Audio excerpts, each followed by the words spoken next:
came with Ben Mendoza, candidate for the congressional race. Mr. Mendoza, first, what do you think was the most significant development in this debate? Well, I think the most significant thing was the fact that relationships, how relationships are so important to accomplish things at a local level, at the state level, as well as at the federal level. Mm-hmm. And I think I'm the best equipped to do that. As I mentioned, as far as at the federal level, because as I said, I would get all the Congress, all the other congressmen fed and drunk, and I'd get them to send money to El Paso, or help me bring money to El Paso on programs. Again, you talked about what some folks looked at as a kind of a controversial solution to what's going on in Mexico. You talked about making the Commonwealth of Mexico, so that folks understand where you're coming from.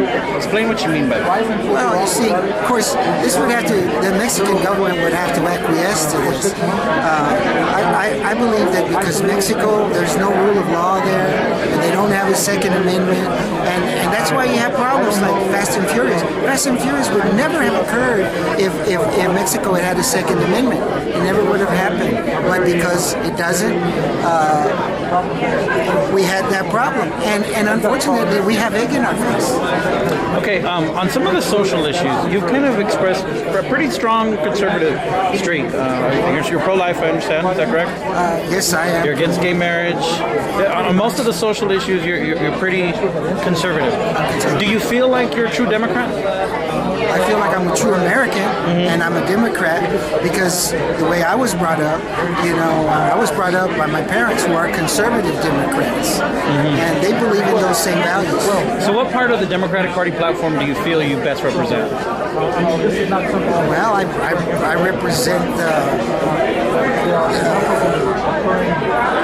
as far as equal opportunity for education. I think that's very important, and I also believe that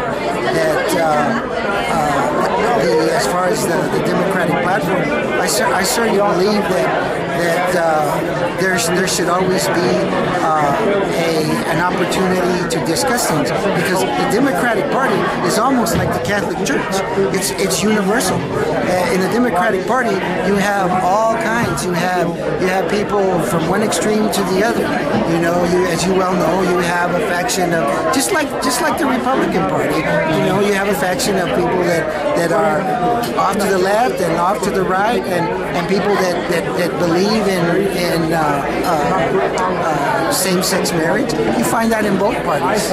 Okay, and I'd be remiss in speaking of that issue if I didn't raise this issue with you. The 8th Court of Appeals recently ruled against the El Pasoans for traditional family values, and they indicated, as the previous judge did, that there was a violation of the law in the way they collected the signatures.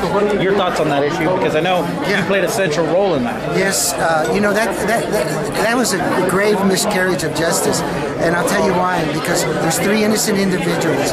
That was Sal Gomez, who petitioned to recall the mayor, and Elizabeth Branham, who petitioned to recall Steve Ortega, and of course yours truly, Ben Mendoza, who petitioned to recall Susie Bird.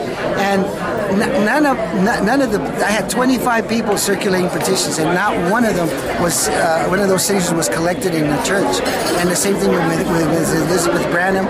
And as far as Sal Gomez, I believe that there may have been some with the mayor, but that overshadows. It doesn't overshadow the vast amount of signatures that weren't collected in the church.